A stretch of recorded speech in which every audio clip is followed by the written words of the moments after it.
Romans 12 section is actually titled Behave Like a Christian. And it says in verse 9, let love be without hypocrisy, abhor what is evil, cling to what is good, be kindly affectionate to one another with brotherly love, in honor giving preference to one another, not lagging in diligence, fervent in spirit, serving the Lord, rejoicing in hope, patient in tribulation, continuing steadfastly in prayer, distributing to the needs of the saints, given to hospitality. So he talks about affectionate to one another with brotherly love. And that's very specific. Like, we're talking about people in the faith. Yes. Believers. Usually, yes. So it's not necessarily talking about the FedEx man or the... No, it's a mindset about who you are, but it's to see indeed that the fellow believers you shall share eternity with. And so to be excessively hospitable to them as a goal, or to see that someone who's not your neighbor physically is now your neighbor physically, because you're near each other at the altar where you feast upon the same body, which is Jesus. You live close enough to each other that you go to the same congregation. So now you're neighbors, right? So if the near definition of neighbor is on my street next door, the far definition of neighbor is in my congregation, in my church. Outside, someone who is at your workplace, you could maybe also say is the far definition of neighbor. But after that, the rest of the city, they're not your neighbor, they're strangers, right? And so living in the city brings the stranger, home. That's, again, one of the crazy things is there's people all over the place. Each of those words in that section is too easy to read in English, is therefore too meaningless, can normally be reacted to by then giving too much meaning to the English words. Right. When one studies them in Greek, can find a multitude of meaning that is just not there in the English. Okay. That is still not the dogmatic final definition, because there's other lists that say the same things with other words, right? And there's no formal, 64 pointed star of New Testament virtues or something, radical like that. And so I guess my point in bringing up this section though was that it's valuable. Can't just turn to 1 Timothy and then Titus and be like, oh, that's for pastors, I'm off the hook. It's like, no, it's really for all. No, the list is very, so my stating that was to drive us back to it and really not say that the list is inaccessible, right?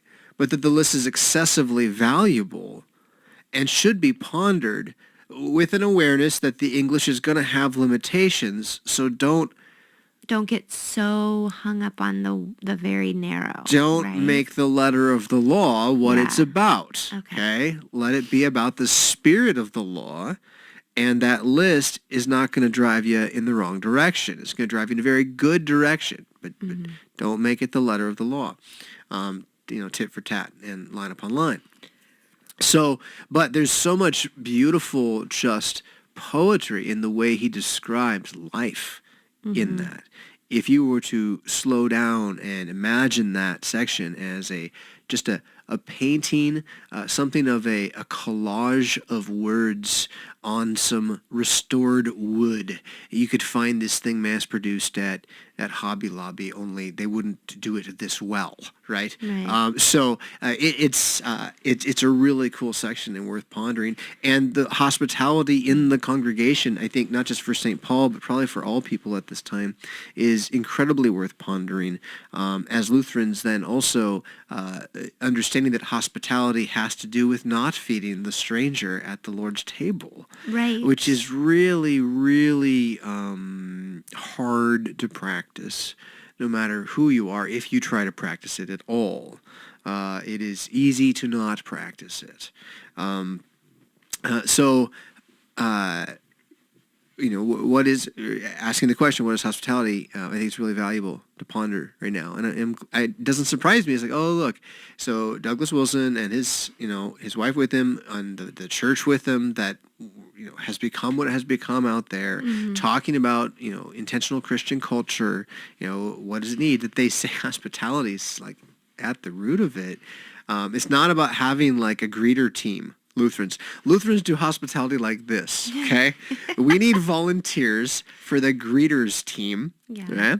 And so, you get like 7 or 12 people like in the 50s, right? Like maybe not so much anymore. And those people shall be our friendly people, right?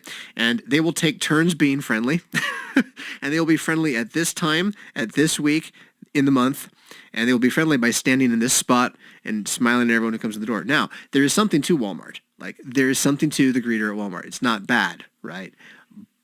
But to call that hospitality, right?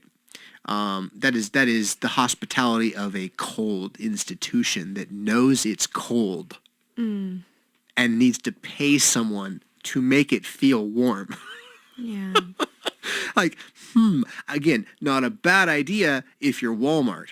If you are the Holy Church of Jesus Christ, light and salt on the earth, maybe outsourcing it to a team so everyone else doesn't have to do it.